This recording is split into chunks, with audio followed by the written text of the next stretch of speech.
Ayanokoji Kotaka. The name alone conjures up images of a person who's always in control, someone who thinks several steps ahead and stays calm no matter the situation. But what if you could actually live like him for a week? Over the past few days, I've done something I've never done before. I researched everything about Ayanokoji's life, his routines, and the habits that make him the person he is. I didn't just watch the anime and read about his character. I took the time to break down the exact way he lives, the methods he follows, and where the show left gaps. I filled them with proven, science-backed tools. Now, I've condensed all that knowledge into a simple, actionable challenge designed specifically for you. And by the way, this isn't about impressing anyone or copying someone else. It's about proving something to yourself. Can you live like Ayanokoji for a week? Can you master his habits, focus, and mindset and see the results in your own life? This is what you will find out in the next 7 days. The Ayanokoji Formula. Now, before we get straight to the challenge, let's talk about what makes Ayanokoji different in the first place. The answer lies in his mastery of the 3 foundational pillars: mental mastery, strategic thinking, and physical discipline. Together, these create what I call the Ayanokoji Formula. And here's the thing, it's not just a fictional concept. It's a science-backed lifestyle you can adapt to elevate your own life. Now that we've broken down the formula, let's talk about how you can embody it.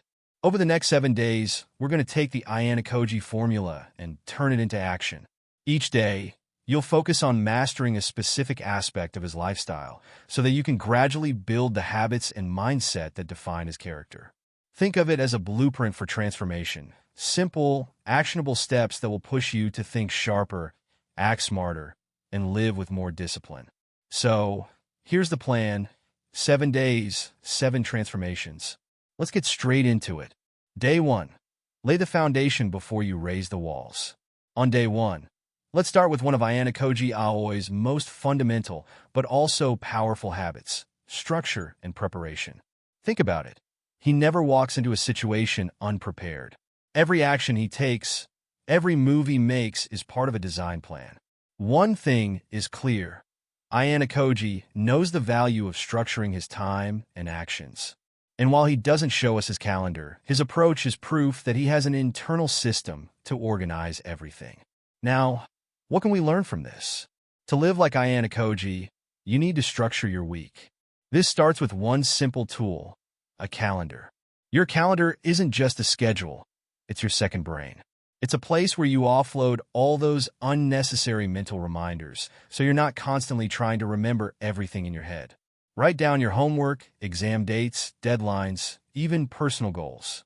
By doing this, you free up mental space to focus on what truly matters: executing the plan. At the end of the day, the truth is that without structure, you're just drifting. But when you design your week intentionally, you take control of your time, and by extension, your life. That's what Ayanokoji does. He doesn't leave things to chance, and neither should you. Day 2. Let your mind breathe in stillness. On day 2, you'll focus on something special. Nothing. What am I talking about? Well, Ayanokoji frequently isolates himself to think and plan. He's seen spending time alone in his dorm or in quiet places like the library because he values silence as a way to stay focused and make calculated decisions. In a world where we're constantly surrounded by noise, social media notifications, endless conversations, silence has become underrated. But here's the thing. Silence is where clarity lives. When you take time to sit in solitude, you can reflect on your decisions, sharpen your thinking, and finally give your mind the space it so desperately needs.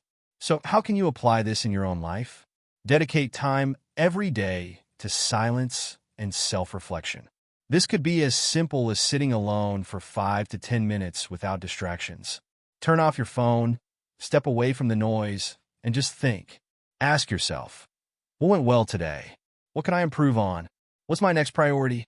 Start doing this consistently, and you might even uncover parts of yourself you didn't even know were there. Maybe it's an idea you've been ignoring, a goal you've been avoiding, or a realization about who you really are. These moments of discovery don't happen when you're constantly distracted. They happen when you give yourself the space to listen. Day 3. Prune the unnecessary to let the essential thrive. establishing the principle of efficiency over excess in your life. One thing you'll notice about Ayanokoji is that he understands time is a limited resource, and so he's intentional with how he uses it, which includes choosing actions that align with his larger goals. So, how can you apply this principle?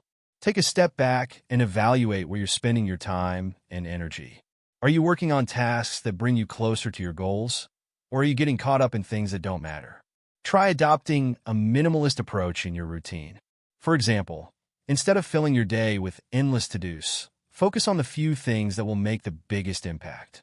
But that is not all. Ayanokoji's approach can be applied to everything, even how he keeps his environment. A cluttered environment leads to a cluttered mind, and Ayanokoji knows that. That's why his room is so clean and minimalist. So on day 3, a clear action step is to tidy your room. Now, it doesn't have to be a full-on deep clean, but take a moment to declutter. Put things where they belong and remove anything that doesn't serve you. This can include organizing your desk for study, getting rid of unnecessary items, or even simplifying your wardrobe. Day 4. Be the mountain, unshaken by the winds. Ayanokoji, imagine this. You're in the middle of a high-stakes exam, deadlines piling up, and the pressure starts building. But instead of panicking, you remain eerily calm. Every thought is clear. Every action is deliberate. You're in control, just like Ayanokoji. But how does he do it? The answer is simple. He's mastered his mind. In a world where emotions rule most people's actions, Ayanokoji stays detached. He doesn't let fear, frustration, or stress dictate his decisions. Instead, he remains calm and thinks logically, no matter what. And here's the best part, you can train this too. Now, when talking about mental toughness, there is one brain area we need to discuss, the prefrontal cortex. This is the region responsible for emotional regulation, decision-making, and focus. And the best way to train it? Mindfulness and meditation. Studies show that consistent mindfulness practice physically strengthens the prefrontal cortex, making you better equipped to handle difficult emotions. So here's the action step for day 4. I want you to do just 5 minutes of mindful breathing today. Sit in a quiet space, close your eyes, and focus entirely on your breath. Each time your mind wanders, gently bring your focus back to your breathing. It's simple, but incredibly powerful. But this is just one part of Ayanokoji's calm mind strategy.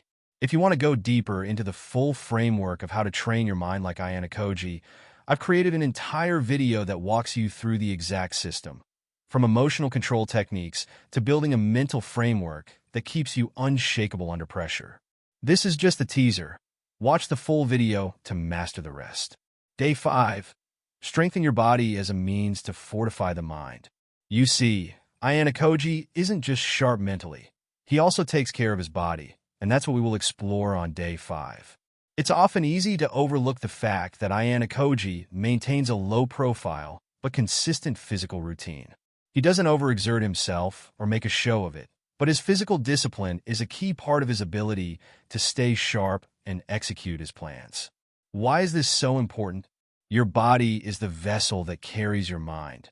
And if you want to be as effective as Ayanokoji, you need to treat it like the tool it is. Now, I'm not saying you need to spend hours in the gym every day like a bodybuilder. Ayanokoji doesn't do that, and you don't need to either. The key here is consistency over intensity. Simple, manageable physical training can have huge benefits for your mind and overall well-being. What you need is a daily routine that keeps you active, whether that's a 20-minute bodyweight workout, a short jog, or even stretching. The idea is to get your blood flowing, release endorphins, and take care of your body so it's ready for whatever comes next. And by the way, if you don't have a workout routine in place yet, you can watch my video about the winter. Day 6. Plan with insight, act with resolve. Day 6 will be about Ayanokoji's strongest weapon strategy. He's a master tactician, always 10 moves ahead. It's almost like he reads the board of life like a game of chess. And as we've seen in the anime, his chess level isn't just symbolic. It's a window into how his mind works. Imagine sitting across from him at a chessboard. Every move he makes feels effortless, but it's not about the immediate play. It's about the web of possibilities he's calculated long before you even touch a piece. To think like Ayanokoji, you have to start with the same foundation. Train your ability to anticipate, adapt, and execute. Begin with the game itself, chess. Each move matters, but the game isn't won in the present moment. It's one in the ability to think ahead, to see not just your options but also your opponents. So on day 6, take time out of your day to play a few matches of chess, either with someone who challenges you or against an AI. As you play, try to go further than just thinking about your next move. Visualize how the game unfolds 2, 3, maybe even 4 moves ahead. Train your mind to recognize patterns, threats, and opportunities before they fully form. But Ayanokoji doesn't stop at the chessboard. In life, he applies this same thinking to people and situations. Most people think in a straight line, this happened, so I'll do that. But Ayanokoji thinks in layers. He asks, why did they make this move? What are they trying to achieve? What will they likely do next? Thinking this way isn't easy. It takes effort to slow down and analyze, but the payoff is extraordinary. Day 7. Turn inward to understand your true path. The last day of this challenge will be a day of reflection. After all, one of Ayanokoji's great strengths is his ability to see himself clearly. He's brutally honest about his weaknesses, his capabilities, and his limits. And on day 7, you're going to do the same. More specifically, you're going to create your very own self-audit. Start by asking yourself these 3 questions. What are my current strengths? What are my weaknesses? What are my goals? And am I truly moving toward them? Then, write down your answers carefully. Don't rush this process. It's the most important step of the entire week. Once you've listed everything, take it a step further. For each weakness, identify one small actionable step to improve it. For each strength, brainstorm ways to maximize its impact. Treat the words on the page as data, objective and open to analysis. By the end, you'll have created a personalized blueprint that gives you clarity and a clear path forward with actionable steps. This is the final day of the challenge, but it's not the end. If anything, it's the beginning. You've spent 7 days learning to think, act, and strategize like Ayanokoji, but the real transformation happens when you take these lessons and integrate them into your life. Now it's your move. You got this, bro.